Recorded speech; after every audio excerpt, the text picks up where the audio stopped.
What do you paint, Tony? I always paint people and people in situations. Usually things around me, things close, and things I see a lot, things I see regularly, every day.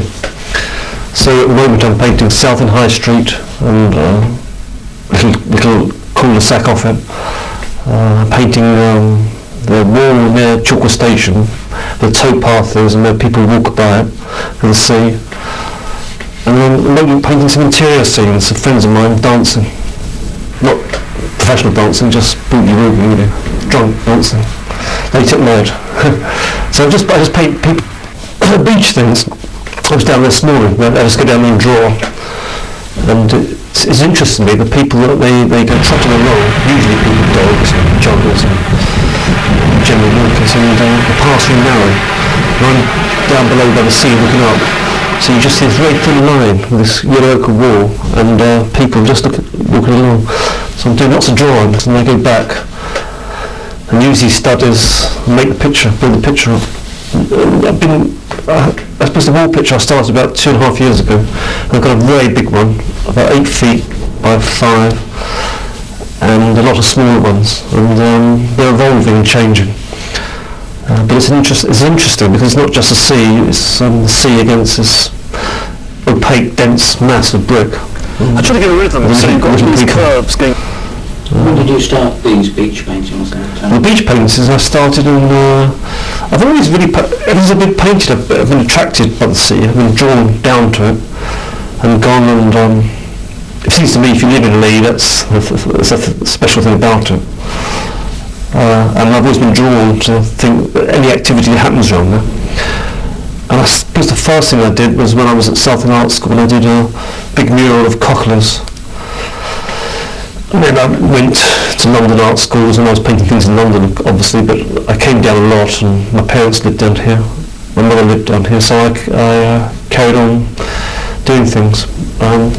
When you were in London, did you miss the seaside? Well, I did miss the seaside, not just for painting, just the general ambience and the air and everything. But I liked, I like painting in London, so if I lived near Oxford Street, I'd paint that. I mean, I'd go and paint the Thames.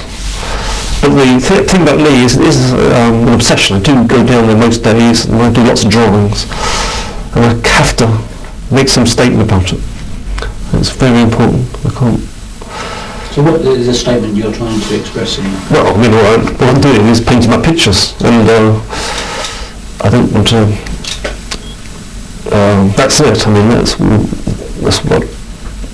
Something happens in the pictures, either good or bad or whatever they are, and people react to them.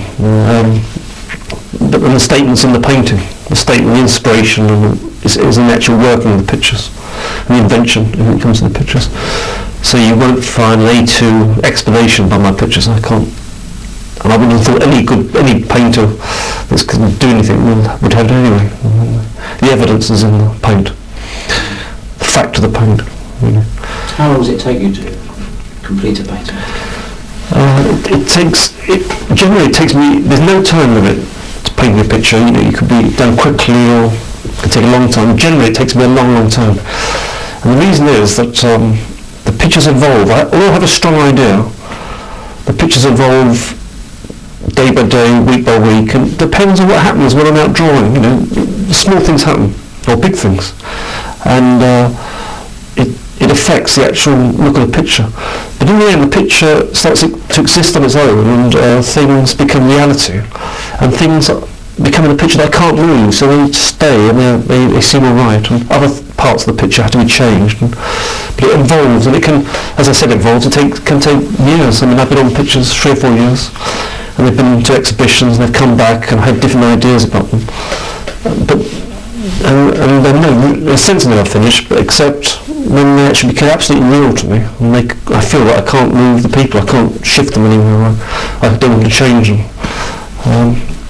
Are there any particular but that, of course, is how I feel today about a picture. Tomorrow might be different. What I'm happy with and satisfied, one's never satisfied, but what one thinks the actual tension and the reality of the people seem to work today. Tomorrow I think perhaps it doesn't, and then there I go again and start changing it. So it comes never-ending kind of circus of events and bit of comedy really, because it's a strange occupation, isn't it, to keep doing these things. It has no commercial bearing. No. Has no commercial bearing whatsoever. So I don't care how long it takes, in a sense. And then the only commercial thing that does happen in it, if a picture's bought, after I'm quite happy with it, then it really does mean I can't work on it anymore.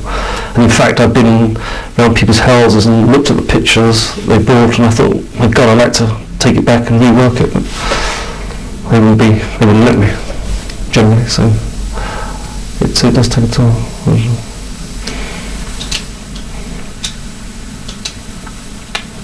Who's been the big influences on you then, in your career? I think that I kind of miss the painters that I like. There's an artist called Baltus I like at the moment, who's a tremendous painter. There's an exhibition made of Poussin, a French painter, who I like because the interaction of people, the relationships between people, the spaces in between, the extraordinary colours, and the actual kind of grandeur of the paintings, these Poussins. There's one, they're bacchanalian scenes and about drinking and sex and theatrical, very much real theatrical things, except that they're also real people in many ways, and that appeals to me. And they're just so beautifully painted. And this show, in a way, is a massive show at the Royal Academy, and I've been 4 times, and it unravels itself. I mean, it's such a big show, but the paintings unravel themselves. They're like veils you take away each time they go. They seem more and more extraordinary. And but they're very complicated pictures, and it takes they're complicated in the sense that they're masses of detail, but you can't take them in straight away, and one learns things about them all the time. But so he's a big influence. There's all sorts of people. Picasso, I mean, it's wonderful. Giacometti, Francis Bacon. And there's painters now that I like a lot. Friends of mine that I think are good. Geoffrey Kemp. All sorts of people. In your own paintings, do you put yourself into them?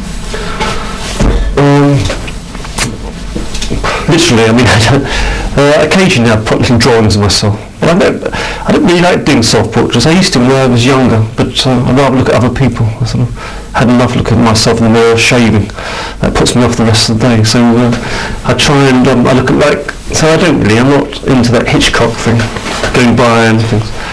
1 or 2 canvases I've got. I'm on the beach and I've got there's a little head of me, but mainly because I couldn't figure out who to put in, so I just shoved myself. But generally not. Are there any reoccurring themes with your paintings? Well, yes, obviously. I mean, because I only paint 1 or 2 things really. I always paint people. I don't paint still lifes. But people are always in a situation of what they're doing. It's not artificial. And the reoccurring themes are people walking around the high street, people getting on with their lives really, on the beach, high street, and then interiors. Also, I paint single portraits where people come and pose for months and years. And there again, I like to paint the same people. Do you ask them to pose for you, or do they volunteer? No, I usually ask them, or I get a mutual friend sometimes. I mean, I painted Lee Brillo over 2 or 3 years, and although Lee and I drank in the same place, I generally, with someone like that who gets lots of demands on him, I got a mutual friend to ask him first, so it made it easier to say no or whatever. And so generally I do that. Yeah. And the thing about the portraits is that they are quite demanding because though one only poses 2 to 3 hours at a time, you really have to make a commitment to see the picture right through and not. I'd I'd find it really difficult to stay with friends with someone who let me down halfway through, or even after a few weeks. And it's happened. And people have to stick at it. Lee, for instance, Lee Brillo, he posed in between coming back and forwards on his tours, but he's wonderful. Kept coming back. And I painted him right towards days before he died. So he's very committed. But most people pose and are committed to it.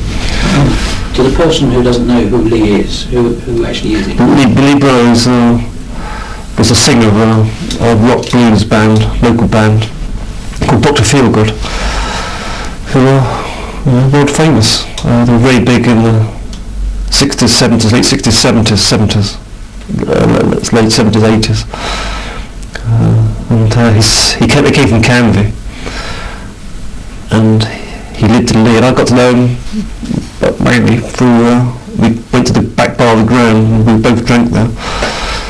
And there's a lot of people that we both mutually liked, and that's how it happened. And he died last June. You're working on a painting now of the dancers, and I believe you've got one of your subjects is the girl in the cake shop. Oh, she left the cake shop.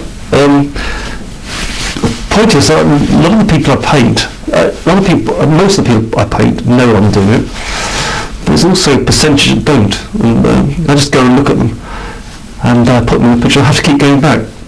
This girl worked in the baker's, so it meant I had to buy a lot of donuts, which was okay, but I had to keep going back, and I'd look at her, and then go back and do little drawings, and then she came in the picture. I just get attracted to her face. And it's not, it can be anybody. It can be an old boy, it can be a young girl, it can be anyone. And so I tend to perhaps start looking, and I'm not sure I should reveal all this, because in a way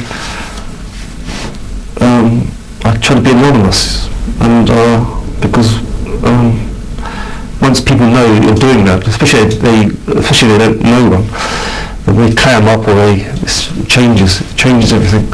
So that's why I can't bear talking to the local press. I don't really want too many people to know I'm a painter, in a way. Which is a contradiction when I'm doing this, but I don't mind London, but locally it has to be sort of, one has to merge into the background. And watch. How many drawings would you do before you commenced? Well, the point about the drawing is I can't do it without it. I can't use photographs. I don't mind taking photographs of snaps, and but they feel very flat to me.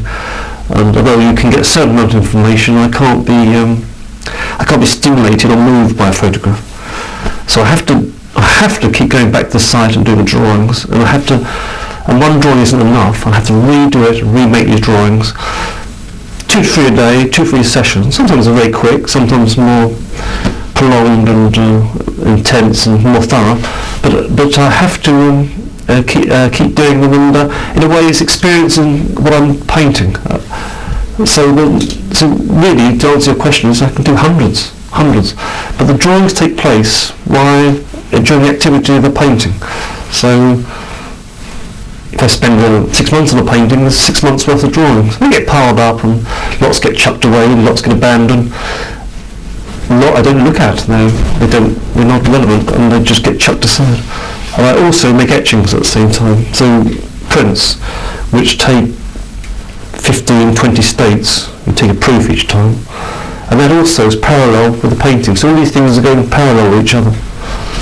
And they contribute. Each contributes to the other. So in a way, when I'm painting on Tuesday, it influences in many ways the way I draw on a Wednesday, and vice versa. But I do find that I can't do without that activity. I've tried painting a picture out, keep going and seeing the people, and it's impossible. So when I get this last picture of the dancers, there are two pictures of the dancers, and there are 6 dancers in each. And they're all people I know, and they're all people that I see regularly. So one of my friends, he's dancing with a lady, it's not his wife, but I don't see his wife. So I can't paint her. Although I know her well, I don't see her. So he has to be with someone else. So it has to be something I see regularly. And without that, I'm lost, totally lost. I'm not like Turner, used to go across Europe and see some mountains, do some little sketches and then come back and paint these massive, grand, wonderful pictures. I can't do that. And he was a great genius. But I have to keep in touch with subjects. So these dance pictures, I tend to see the people every single week. Every single week. Not that I draw them all the time, although I do one or two of them, but I have to see them. What sort of size are your paintings? These dance pictures, they can vary from 6-inch square to 10 feet by 8. These dance pictures are about, let me see, they're about 6 by 8, 5 by 7, that sort of size. And they've been extended. Both were smaller, I've had to make larger stretches and extend them. The people have somehow got taller. And why I like the dancers is because it's people get in all sorts of positions they wouldn't normally do. Arms up, feet up, whatever. And it makes marvellous shapes. And it's kind of activity where people are less inhibited, and which I find attractive and interesting. It's what people do when they're around my house late at night sometimes. Or their houses. What about your pub paintings? The pub paintings, what happened was I had a small studio in London. I used to get this pub in South London, and I got to know some people there, and I just wanted to paint these pub pictures, and it started off there. I used to do the drawings late on Tuesday night, and the paintings very early Wednesday morning. So it's painting the late night pictures very early in the morning. And it was a series of about 6 pictures, which I did over about 3 or 4 years. And the same pub, virtually the same place I used to sit at, and it became quite interesting. And because it had the same cast of people almost. It was an Irish pub and it had the same regulars, and they were all people I painted, apart from the odd stranger. And in fact, in one of those pictures, they had a band one night, and that's when I started my first dance picture. 2 people dancing. I did lots of drawings of it, and that's how I started that. And that came from there. And they were smaller. Those pictures were about, smaller for me, about 4 foot square. So it was interesting time. It was a bar with, I was very careful what I drank, but one of these bars that used to lock the doors and they'd carry on drinking. Totally against them. I didn't know what I was doing half the time, and because the drawings were very tiny, something. You really have to be very discreet in these sort of places, because people really don't want you staring at them. And but I managed to get away with it. 1 or 2 people knew, and they were fine. But as I said before, you have to merge into shadows, because otherwise, I get very self-conscious, and then that blows it. You can't draw. You can't. You have to. Does your work go on general exhibition anywhere? Yeah, my work is, I have dealers, and it goes, I have one-man shows, and it goes in group shows, and we go around the country. It takes, just to have a show there, because my paintings take a fair amount of time. A one-man show really takes 3 or 4 years to sort out, really. But I have more shows than that with old works and stuff. Works that have been brought back and shown. It's. Have you exhibited locally? I have done, yeah. Not very satisfactory. I had a one-man show at the Beecroft, and I was really unhappy about it.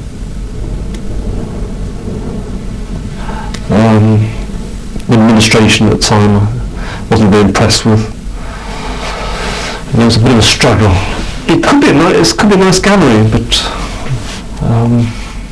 it's dominated by no nutritionists, I find. I'm not saying they're unsympathetic to me.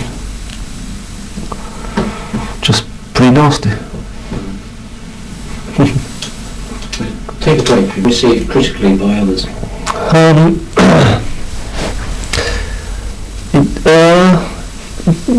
Reasonably. I mean, it's because I have shows every 3 or 4 years. That's when you get the most publicity, and some are very sympathetic indeed in national press. It's always mixed, and you're always going to get people that. I mean, my paintings are very figurative. They're very. They're not. I mean, there are some people that write for some magazines that only like looking at objects in a room, bricks or whatever. So I suppose they'd be unsympathetic. It doesn't worry me. I mean, I don't. It doesn't worry me at all. I mean, one always likes people to like those pictures, but if they don't, they're wrong.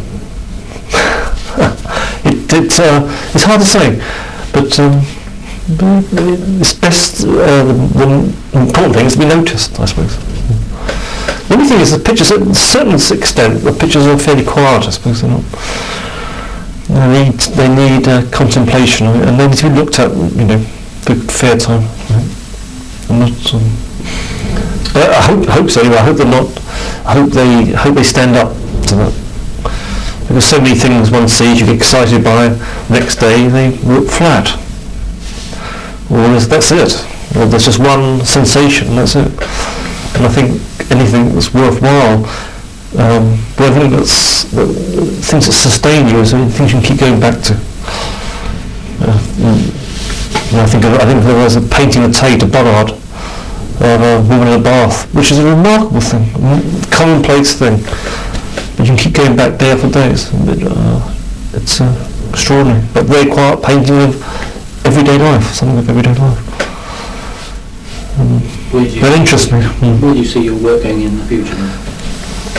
I don't know. I honestly don't know. I mean, all I know is that I don't even know what. I'll keep the same subjects, presumably. I certainly, the dance pictures will carry on for I think probably quite a long time. But all I know is that all I can do now is paint, and that's what I want to do. And so, what shall I be doing next week? I'll be painting, and possibly the same subjects. But it is an uncertain career, and who knows? But I think that that's what I have to do.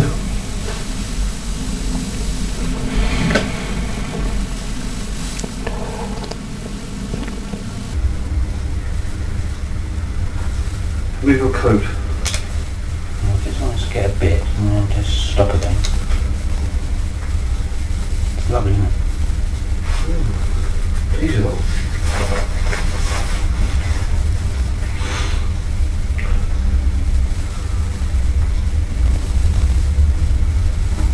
though. This paint is developed a bit now, hasn't it? Yeah. This is what I'm after, this pencil quality, Well, you can feel the seal. Yeah.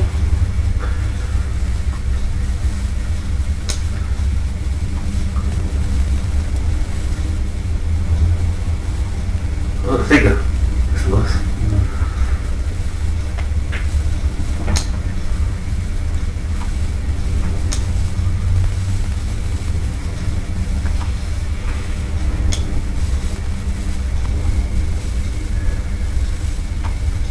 Right. This is a very large picture. It's 8 foot by 4, and it's the towpath in Chalkle.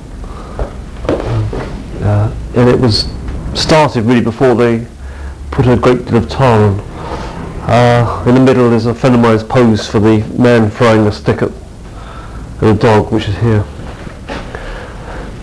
I like the idea of the wall, not being go further than the wall, then coming out, and then just seeing the vast space which the Thames estuary, the mouth of the Thames has. And I like the way that there's a lot of activity on the left, and gets less and less so. I've actually tried to make the man throwing as a circle. His shape follows the bay, the swing of the water, and it comes up to these birds, floats around these birds, should come down here, back into the dog and through. So there's an oval inside this. There's an oval structure, which is echoed again by the towpath, which is going the other way, and the tar and the rocks coming this way through. So there's there's lots of rhythms happening to the painting. Also, like these markers, little green markers that go off distance. Windsurfers fascinate me, and the people that do it, because they're, well, you know, like the way they look and the different coloured designs on the sails, I think, make a marvellous decorative element in a picture. These ones, I suppose, less so, because they're fairly long way away. These are the tankers that come up. And it's basically it's a winter picture. These guys are a crow, waiting, watching. Not much. No, there isn't much. People put significance on this crow. I leave it up to other people. I leave it to spectators to decide what these things mean and what they don't mean. As far as I'm concerned, I was drawing down there and there was this crow and I drew it and it became an important part of the picture, really. And I also like the idea of, you know, one has to go to the far ends of the picture, right in the far left-hand corner, and there's a picture in the picture. The actual scale, if you notice, the crow's quite big because one's close to that, as against the small figures. The dog on the beach is half submerged, so you just have little glimpses of him. Birds. You go. Now, the three birds. You can't, because in the picture.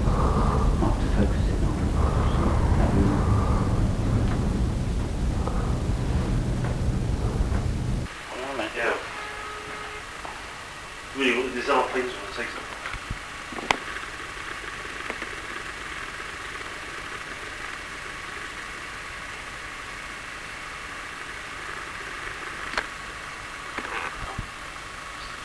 really?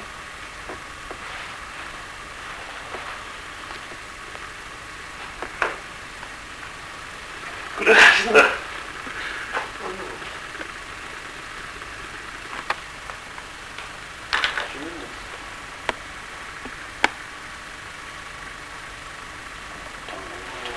So don't worry about that, I'm cat out with it, so I don't mind.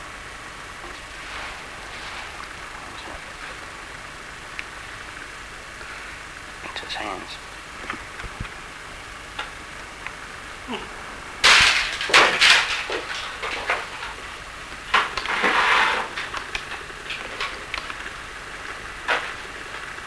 There's two portraits of little things. Let's see where that one's like.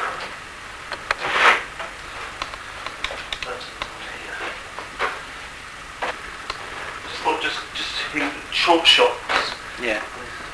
I should go right into the aisles. Yeah.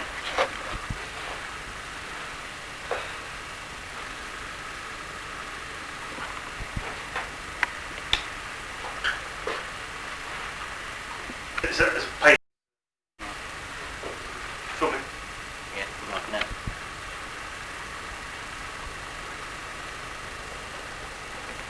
Set the thing there. What about the other dance picture that Jim was in? Yeah. Then you could dance around on I that. mean, these monitors are okay, but there's bits of that monitor you can't see in there. Yeah.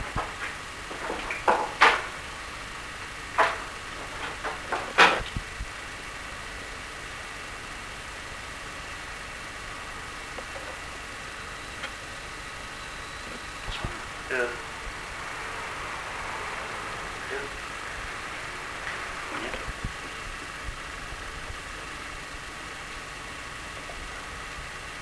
You don't record it a day on this one, we'll just go in and take some. Yeah. But you need some more film to do because there's the other one. Yeah. They certainly make a whole, don't they? Portraits, they all relate. Mm. The birds and things. Yeah.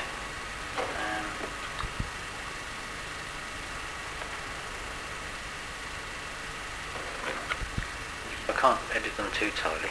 You know what I mean? I can't. You need focus.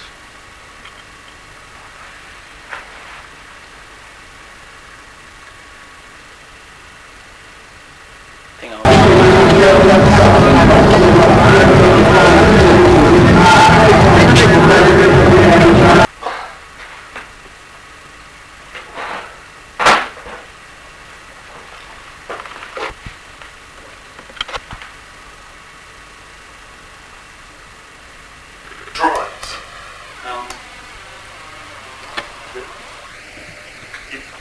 take the information, it changes. They keep painting and painting them, so actually they try to exist on their own. And the paintings become the actual figures, take a life of their own and change for the sake of the picture. So everything alters. So it's in between this transition between doing the drawings and the actual existence, the figures on the painting. So it's between. It's constantly changing. Yeah. So I might, if I see someone in their armour perhaps doing that, I might think, well, they might work in the picture. And it's kind of building between that. But I can't do it without keep going from Tim's drawings to original source or it contributes to the idea at the end. And then you've done a lot of portraits as well, haven't you? Yeah. Now, which do you prefer to do? Do you prefer some of these interiors or the exteriors? Is that have you got a preference? No, it's just that what happens. But for years, I've been painting these sea pictures, and I still am. But it's just another subject. Just another. What I do is paint what's around me. Yeah. That's what I do. So. So where you've been sketching a lot? So no, it's what. So basically, if I lived in London and lived in Oxford Street, I'd paint that. Up here, and it's an extraordinary thing to paint the sea. Yes. But also, these friends of mine, I want to paint my friends. Exactly. I want to paint my friends and doing things. I don't want it always to be posed. No. And it's more of a subject. You get. Are they going to change a bit? I mean, you've got your basic idea of the positions. I mean, is there going to be a little bit of change in there? Oh yeah, it changes every day. Scrub it out and then. Yeah, it changes every day. I mean, this has changed a great deal since last week. The rooms it's an actual place. I know. It's a friend of mine lives in Lee, and these are just people I know. This girl is actually someone else who doesn't know this chap. So you're not related? So not related. No. She's a girl that works in the local bakers actually. Yes. So I keep going up and getting donuts to have a look at her. I come back and do. She doesn't know. Oh, she doesn't know. No. So you've never had her sitting for you? No. But I come back and do drawings. Yes. Do drawings. So it's a little bit from memory then, is it? Yeah, that one is. Yes, it's a combination between drawing from actual. Well, with this especially, drawing from actually the occasion, and there's layers. It's meant to be layers. It's also about other things. It's about people. Obviously, it's about people dancing. But it's kind of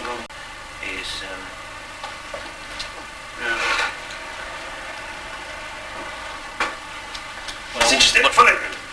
Filming a part. It's interesting actually to analyse how you and why you do things. It's quite interesting. I mean, it's not. Because you could blindly painting away, and someone says, "Well, hang on, why do you do that? Or how do you do that?" Yeah. I mean, it's partly I'm very private. I don't really like too much information. I don't know why it's just my part of my character. Well, you express yourself through your painting, don't you? Yeah, that's it really. But the end result is how you're telling your stories. Yeah. Now, all right, well, you might be breaking a tradition here by you being a bit more explanatory about what you're doing. On the other hand, it might be helpful. Well, it might very quite will be helpful. Because on the other hand, it's no good spending your life stuck in a room and painting. You've got to get them out, and you've got to get them to a wider. There is a Tony Farrell probably who works in this area and exhibits in this area and all around the country. People might know that, some of them, and some might not know that at all. And then to actually have the person on screen in his own environment explaining his own philosophy, then that's going to make it. Well, it would certainly interest me, and I'm always interested in looking at people's studios, for instance. What I do. People know walks of life. And again, like you do your paintings, and you. What's this painting you're doing now, then, Tony? Takeoff. lots of figures. It's there. It's the other painting with the wall and the more figures going by. More people. These drawings that are stuck in the heads. Little bits of heads poking through. It almost looks like I've done it deliberately. That's just how it piles up.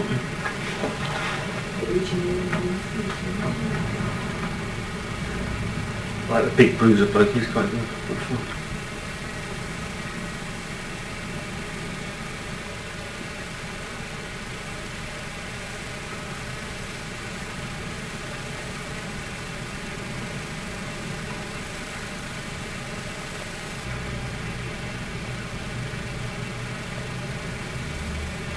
Can't make up my mind if that's a Van Gogh or it's a Cézanne.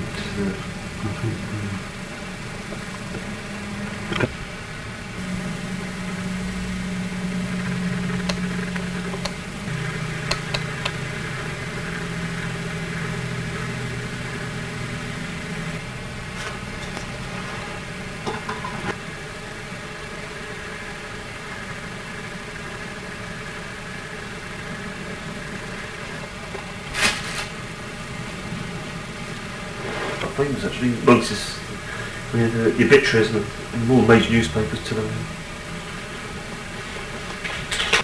That's recording. Is what? London Range, and I've known Tony Farrell, the artiste, since we were at school. Not that thick at school, but friendly, and we've sort of. Then we separated, as they say in the trade, and sort of reacquainted ourselves in the last, 10 years? 15 years? Keep looking at it if you can, yeah. Now, were you conscious that Tony was going to have a career as a painter? I wasn't conscious at the outset that he was going to. I knew he'd gone to art school. I didn't know he'd gone up to Camberwell,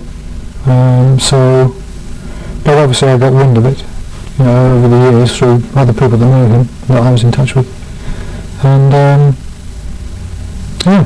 I didn't know what style he painted in or anything really until recent years.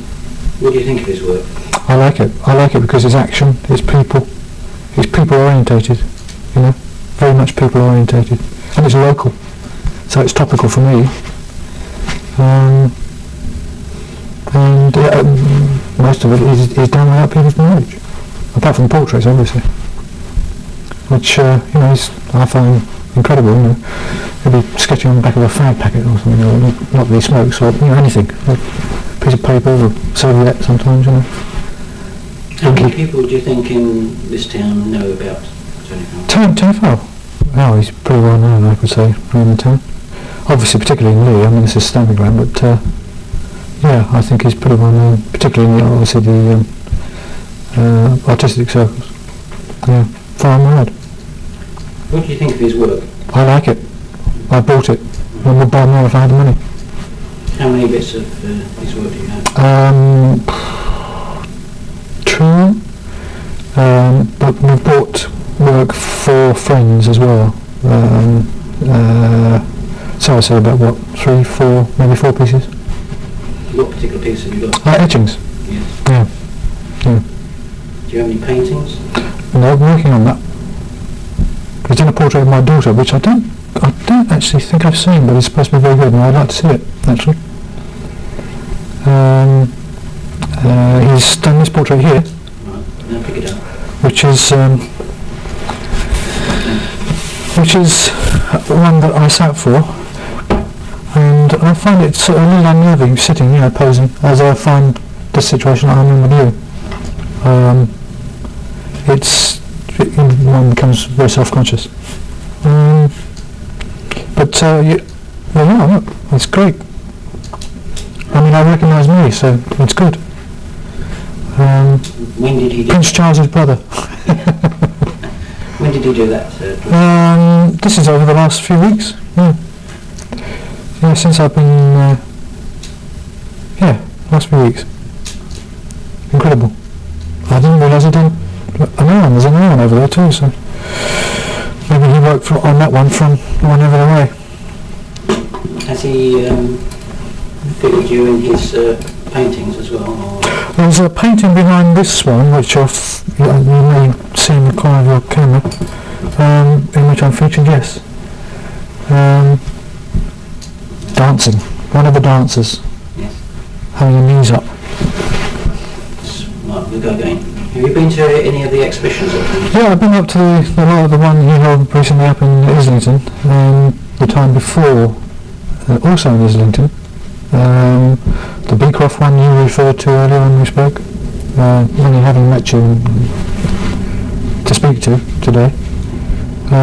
What did you think of the exhibition at the Beecroft? Excellent. I saw, where else have I been? I went exhibition of his he had in Ipswich, which was again excellent. His friends are keen to see his exhibitions, but an awful lot of silly British go too, in the critiques, etc. But it's nice. It's nice to see. Support our friends. What particular aspects of Tony's work do you particularly like? I like the etchings. I like the scale of the paintings too, and the fact that it's just taken from virtually nothing. Sometimes you don't realise he's actually sketching. Thumbnail sketches, incredible. But I like it all, but particularly I like the etchings and the large scale paintings, which I one day maybe if I win the pools or something for the lottery, I'll certainly buy more if I could. What about the colours in the painting? Vivid. Yeah, I like the colours, definitely. I like the action content in the films. It's not in the films, in the paintings and the etchings. It's live. It's real, it's local, it's topical. What feelings do you get when you look at these sea paintings? Well, to me, the sea paintings strike a thread with me because from a child I used to swim locally, with aunts and uncles, and then when I had children, we all sort of frequented Jocelyn's Beach. There's one here of Jocelyn's Beach. There's a towpath in Jocelyn's Beach down by the side of Chalker Station. And so that has a lot of memories for me. Bill Wharf, as a child I used to swim, dive, jump, muck around off the wharf when the tide was in. And I remember the local yacht club, so I've sailed around here too. It's all very topical for me. It's real. Have you seen any of his night paintings? Yes, I have. Yes, they're quite. I don't know how to use it because I have to look once and look twice, and each time I see it, I get more fun and more feeling for it. I don't know why it does that. They're quite incredible. Stand and watch the towers burning at the break of day. Still ain't slowing down. Been on my feet since yesterday. Gotta get a move on, try to find a man I know. Money in my pocket, looking for a place to go. Just explain a bit about it. That's what I've been doing. This is a painting of Been searching all through three couples dancing one night in a friend's house. It's all done from drawings, and they're all people I know. I've been on it about a year. It's got richer in colour and movement, and there's lots happening. And I think this painting's nearly finished. Have you changed it much? Yes, it's changed a lot. One of the important parts of the painting is diagonal. And that's moved up and down so I've got the right position. And diagonally with the door. Juxtaposition of the two figures. The idea is that the eye comes up, down, up, and through that way. The eye follows these things. Well, I'm interested in the interconnection of people. So these spaces become really important. an intimate connection in the way that the limbs, hands move across. So there's a rhythm there. I tried to get this rhythm. That kept changing, so it took a long time for things to settle down and find the right place in the picture. So this the painting was originally this size. We increased it by 5 inches, and I couldn't. This figure just wanted to get out of the picture. So it has been through many changes. But everything's settled down now, and I'm quite happy where things are. And there's very little I'm going to alter. There's a figure, you can see there looking through at the people. The 7th figure.